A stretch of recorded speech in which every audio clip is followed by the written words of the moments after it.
What food from the original Avatar: The Last Airbender would you want to try? The live action cast came into chat, so I'm recreating their dream foods. Dallas, who plays Zuko, told me, I have to know what's in Uncle Iroh's Jasmine Tea. He calls it Jasmine Tea.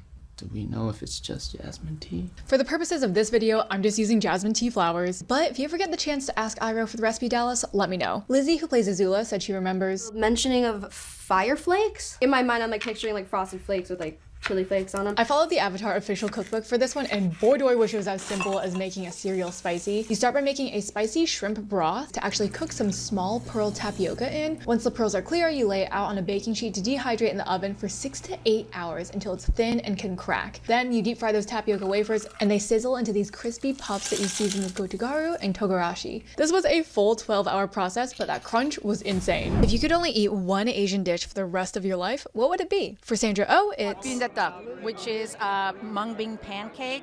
It's definitely my number one. If I only had one food to eat, it would be that. This dish is so flavorful. I love that you can kind of throw whatever you like in it, but I like to pack mine with pork, lots of veggies, kimchi, and an egg. This is honestly a perfect meal prep food. When I was little, my grandma would come over and make heaps of these to freeze so that my dad could have them whenever he wanted, even after she left. And now that I'm older, making these in bulk for myself is definitely a good way to show future me a little love. So I'm curious for you. What is an Asian dish that you cannot live without? For singer-songwriter Lapid, it's Sdobo. My mom actually makes it. It just reminds me of home and being back on the East Coast with my mom's home cooking. I'm Filipino, I cannot live without it. Lynn told me she prefers chicken adobo over pork, so I tried my hand at making it for the first time. I was very pleasantly surprised that it used lots of ingredients I already had on hand, and the glaze-like sauce the chicken is cooked in has a nice balance of sweetness from brown sugar and a little bit of a kick from the black peppercorns. I can only imagine how comforting it must be to have a home-cooked meal after traveling on tour all over the country, and it was so amazing to see Lynn perform at Head in the Clouds in LA, especially when it feels like it was just yesterday she popped up on my For You page singing Producer Man a cappella in her bedroom, which of course later shot her into stardom. Foods that remind us of home can be so grounding, so I'm curious. This Korean oxtail soup took me 24 hours to make.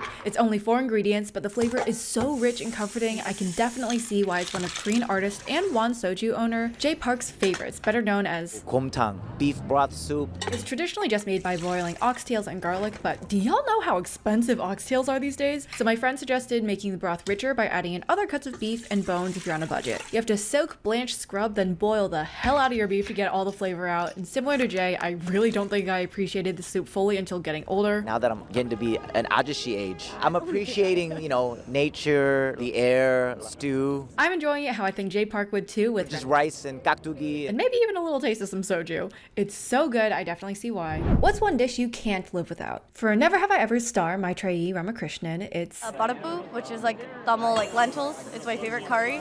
As the show comes to a close with their 4th season, my respect and love for Maitreyi has only grown over the years. I still can't believe that playing Devi was her first TV role ever, and she literally went from graduating high school to being a celebrity in a matter of weeks. And on top of embodying this character, she also inevitably became one of the very few South Asian female role models in Hollywood. I can only imagine how intimidating it must have been to carry that responsibility, but I will say I've loved how gracefully Maitreyi has navigated the waters, always repping where she's from and commanding the respect she deserves, like people learning how to say her name correctly. I was honestly nervous about showing my first trial of making parippu for the internet because I know I'm not an authority on Indian or Tamil cuisine by any means, but there's so much beauty in stepping outside of your comfort zone to learn about other people, even if we're not an expert. And as I'm sure Maitreyi would agree, who knows, with a little risk you might end up with a hit Netflix show or just something really delicious.